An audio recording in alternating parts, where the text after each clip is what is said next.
Voltando um pouquinho na história do povo de Israel, também como o Ediano fez hoje pela manhã, vocês podem lembrar muito bem do período de Abraão, né? Logo quando Abraão foi chamado, Deus mesmo disse a ele que 400 anos depois eles seriam escravos, o povo de Israel seria escravo numa terra em que não era deles. O neto então de Abraão, Jacó, desceu então com toda a sua família, num período de seca que estava havendo na região da Palestina, e por causa de José, que havia coletado muitos grãos, né, que era o vice-governador do Egito, que também era filho de Jacó, eles desceram então para a região do Egito e passaram a ser então moradores daquela região, a família de Jacó e todos os seus filhos.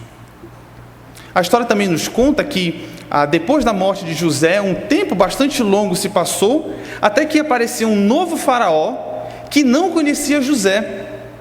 E esse faraó, então, vendo o crescimento da população de Israel, do povo de Israel, mesmo porque eles estavam instalados numa região muito próspera, que era a região de Gósen, ao delta do Nilo, o faraó, então, resolve escravizar aquele povo e resolve fazer o possível para que aquele povo diminua ao máximo. Eles são escravizados e passam mais ou menos então um período de 430 anos sendo escravizados. E então nesse período em que o clamor do povo de Israel sobe até Deus, e ele ouve o clamor do seu povo e envia então um libertador. Esse libertador então, Moisés, anuncia que o povo deveria ser libertado por Faraó, e que se isso não acontecesse, 10 pragas seriam enviadas para que o Faraó mudasse o seu pensamento. E foi assim, de fato, 10 pragas então foram enviadas, e cada uma dessas pragas, elas alcançavam o povo do egípcio e não acontecia nada com o povo de Israel. 10 pragas. Você já parou para pensar então um pouco, por que foram necessárias 10 pragas, para que na última delas o faraó resolvesse deixar o povo embora? Será que Deus não era forte o suficiente, não era sábio o suficiente para que em uma praga só, ou somente para mudar o pensamento do faraó, ele decidisse resolver que o povo fosse embora? A grande verdade, meus irmãos, é que Deus tinha um grande propósito com essas pragas. Ele tinha um desejo específico para que cada uma delas acontecesse. O desejo específico dele é que o povo egípcio fosse humilhado, mas não somente o povo, mas também as divindades egípcias.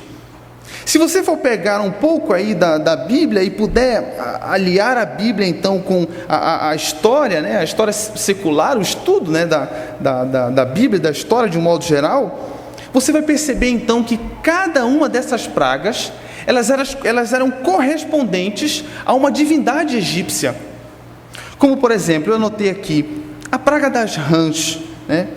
Ela manifestava então que Reqti, um dos deuses que tinha forma, né? Os deuses egípcios eram antroposomórficos, né? Ou seja, tinham formas de homens e de animais. Esse deus então Reqti tinha a cabeça de uma rã. E foi justamente quando Deus manifestou que as rãs se espalhassem, se progredissem e afetassem os egípcios deveriam se perguntar: mas onde é que está o nosso Deus que tem uma cabeça de rã e que deveria controlar essas rãs? Ou quando as úlceras apareceram nos animais, uma das principais divindades egípcias ali foi absolutamente humilhada. Uma divindade com a cabeça de um touro, chamada Apis. Os egípcios então da mesma forma deveriam se perguntar: onde é que está o nosso Deus? Onde é que está Apis, que não consegue limpar os nossos animais? Ou então, quando a praga das trevas aconteceu, tudo ficou em trevas, onde estava Ra, então, neste momento, o Deus do sol, que deveria fazer com que o sol brilhasse? Ou quando a morte dos primogênitos aconteceu, a 10ª praga, a última das pragas, onde é que estava o deus Osíris, a principal divindade do panteão egípcio? Onde ele estava quando os filhos, os primogênitos egípcios foram... Provavelmente o faraó, e aqui eu estou apenas ilustrando, mas provavelmente o faraó colocou o seu filho, o seu primogênito aos pés da divindade egípcia, para que aquela divindade o curasse, o ressuscitasse, mas ele não pôde fazê-lo, porque o único e verdadeiro Deus é que estava manifestando aquelas pragas. E a atitude de Deus era justamente essa, era que as divindades egípcias fossem literalmente humilhadas. Deus estava demonstrando então todo o seu poder sobre as divindades egípcias, e foi por isso então que Deus, uma por uma, até a 10ª, manifestou então o seu poder sobre o panteão egípcio. A grande verdade, meus irmãos, é que nós somos muito parecidos com os egípcios. Essa é a grande verdade. E você talvez não possa notar isso, mas Jesus mesmo já nos disse uma vez que todos nós somos adoradores.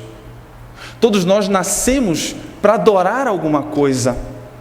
Todos nós nascemos, como diz Eclesiastes, com a eternidade no nosso coração, o desejo constante de preencher um vazio eterno no nosso coração, e que somente o Deus de Israel pode fazê-lo, mas o homem procura outros artifícios, outras estratégias, outros deuses, para poder suprir essa necessidade. Jesus mesmo disse assim, então, lá em Mateus capítulo 6, versículo 24, eu vou ler para vocês, e também Lucas 16, 13 diz assim: ninguém pode servir a 2 senhores, porque ou há de aborrecer-se de um e amar a outro, ou se devotará a um, ou desprezará o outro. Pode ser muito bem possível que você esteja sacrificando o seu tempo, você esteja sacrificando a sua família por causa do seu dinheiro e por causa do seu poder.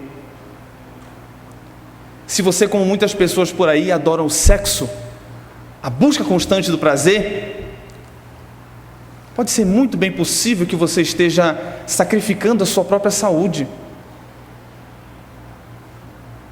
Ou se você adora ao legalismo, a uma religião, se você busca incessantemente uma religião, porque você acha que qualquer religião vai te levar a Deus, sabe que você pode estar sacrificando até mesmo a sua liberdade. Agora saiba, querido, que nenhum desses sacrifícios, apesar de serem tão exigentes, apesar de você ter que devotar tantas coisas nessa vida a esses deuses, saiba que nenhum sacrifício maior, sabe que nenhuma exigência maior do que qualquer Deus é que você sacrifique a sua vida eterna. Esse, na verdade, é o maior dos sacrifícios, meus irmãos. Qualquer Deus exige, então, que você se devote a alguma coisa, que você entregue alguma coisa, que você o sirva com o melhor que você tem. E pode ser que você esteja entregando coisas a esse Deus, mas saiba que esse Deus, ele vai pedir muito mais de você. Ele vai pedir a sua própria vida eterna. E se você acha que nessa noite você veio aqui, nessa igreja, porque uma bonita cantata ia ser cantada aqui na frente, ou porque iam ter apresentações tão bonitas aqui na frente, saiba que Deus te trouxe aqui, meu irmão, que você não conhece a Cristo, saiba que Deus te trouxe aqui com um propósito de mostrar que você é um adorador. E afinal de contas, qual é o Deus que você está adorando? Qual é o Deus que você está adorando? Será que é você mesmo? Será que é a sua preguiça, os seus desejos, o dinheiro, o poder, a fama, o luxo, o sexo?